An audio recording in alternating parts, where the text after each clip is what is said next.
One of the worst establishings ever. There's Jonah and I. We were sitting at this table. The board artist threw us in. Just needed people sitting around. Decided to use us, and gave us the Nightmare Begins storyboard sitting on this table. The original storyboard for Nightmare Begins was enormous. Most storyboards for an 11-minute show on any other TV show are usually around 80 to 120 pages. And for ours, I think each was usually around 250 to 350 pages per 11-minute. We really would outline all the acting and all the movements, and everything was very precise on Zim. You notice a dead fly on that hamburger, by the way?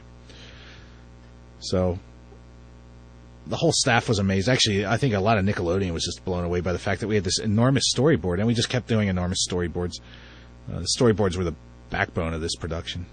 They're the total blueprint. We outlined, layouts with them, and animation and design a lot of times. So, sort of as an ode to that mammoth storyboard, the board artist put it here on this table, and Jonah and I were sitting there eating around it. It wasn't like we were looking at it, we're just eating next to it. This was supposed to be a sort of a 50s black and white flashback going on. That character there on the left is Maurice Morgan. He's one of our BG artists.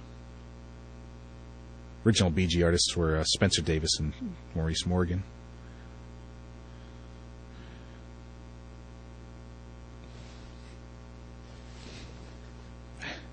There's Ron Jeremy again back there. Guy with the mustache. That's Jay Bondi over there, the tall, thin guy over to the left behind the Burger Man.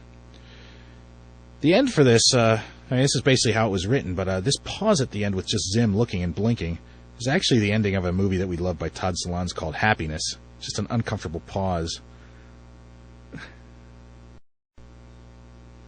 Dark Harvest, possibly the scariest Zim episode, and really horror. We were making a horror episode at this point. Nice little nod to Filler Bunny there.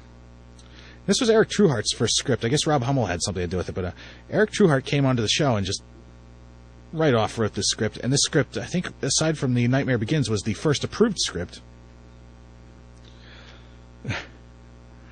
Squeedly Spooch. Very well-used name nowadays. A lot of people still talk about Squeedly Spooches.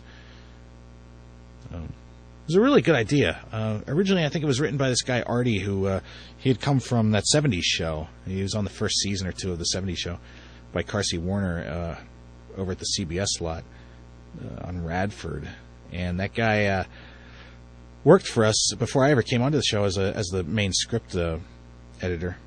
And this was one of his premises, I believe. It was originally called The Hearts and Lungs of Zim's Darkness. And I don't think it was written anything like this. They switched it around and did all sorts of twisting and shoving to make it into what it is. Artie unfortunately died later on, I believe, of I don't know what. I forget if he was addicted to heroin, something went on. But Frank took over for him later on. Frank, I can't remember Frank's name.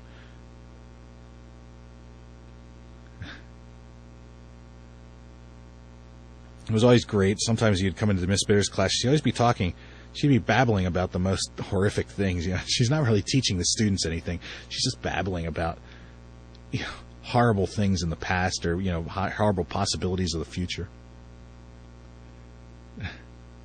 I thought this was a great playoff on hall passes. Back when I went to school, we were just in the transition in Delaware public schools between not letting kids have hall passes and then giving kids these horrendous hall passes. Suddenly you had to carry around huge paddles of woods with names written on them of whatever class you're in. Most ridiculous thing. I guess kids still do that. This teacher talking in there, by the way, and the same one that was holding up that Filler Bunny in a bottle, was actually a design created by John Fountain after one of his old directors from Klasky who works on the Thornberrys, Carol Milliken. Torque Smacky, a great name, great character. Very true heart.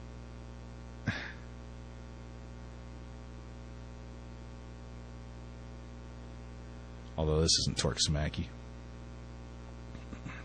The pigeon cooing was a really nice touch. Jonah or Rob had written it into the script as a, sort of like in a lot of horror movies, when the monster's close or something's going to happen, you'll hear a sound, or maybe it's part of the monster's sound.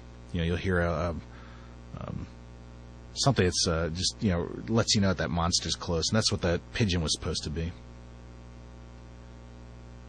Pigeon was supposed to be that sound that would trigger people to let you know, yeah, there's danger is right around the corner. Somebody's going to get nabbed.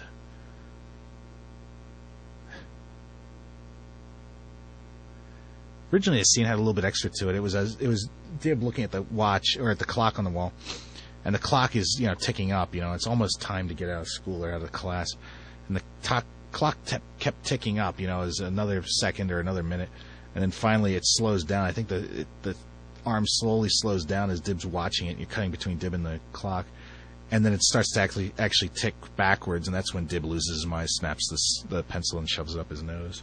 It's a pity it was cut out. Wasn't working when it first came back animated, but we could have made it work. However, the executive decision was to cut it.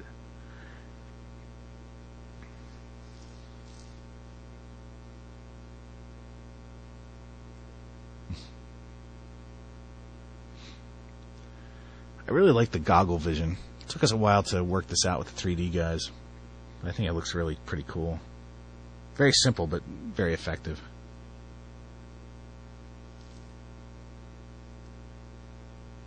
Oof, look at Dib's eyes.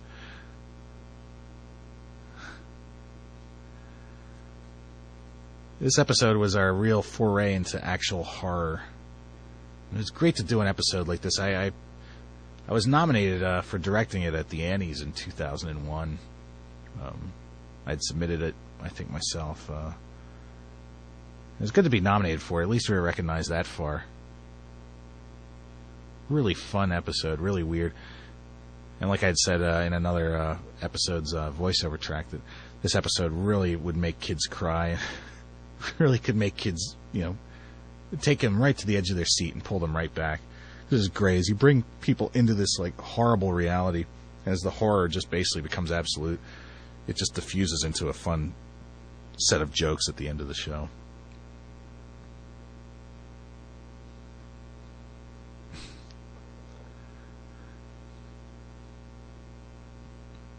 Wanted to use a lot more black. Originally, the color idea was to have a lot of black. Jonan turned it into brown.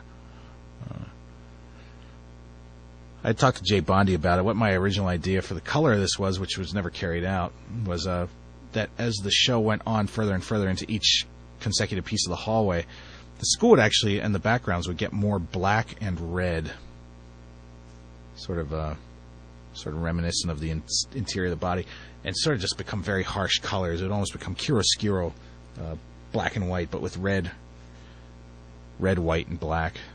So in the end, it just almost is like hell. Dib, sort of to portray Dib or the school's mental state, it just became more intense, more hellish, and at the end, you're in total hell. And then when you get into the teacher's office or the nurse's office at the end, it goes back to normal. But the color never worked out that well. I assume that these graphics play off. I always thought they were a little bit vague, some of these things in here. I mean, the alarm clock and the remote, that's good. The ruler is kind of vague. The milk works, of course. And the kitty is very funny.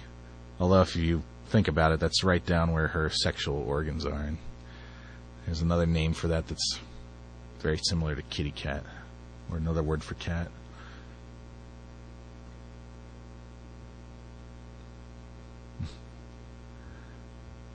This bloated Zim was a really great idea, too. And then you could see the organs in his mouth. I think Jonan asked for that. You could just see his organs piling out of his mouth. This scene. I remember kids on the internet talking about that as the intestine rolls out of the mouth, that it actually made them sick to watch that. Kids wanted to vomit when they saw that intestine come out of his mouth. But yet their parents actually found it very funny. Parents would laugh at that joke. Kids were nauseated by it.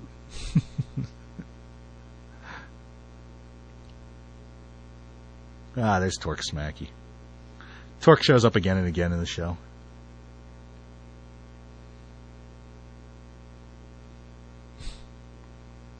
Great dialogue.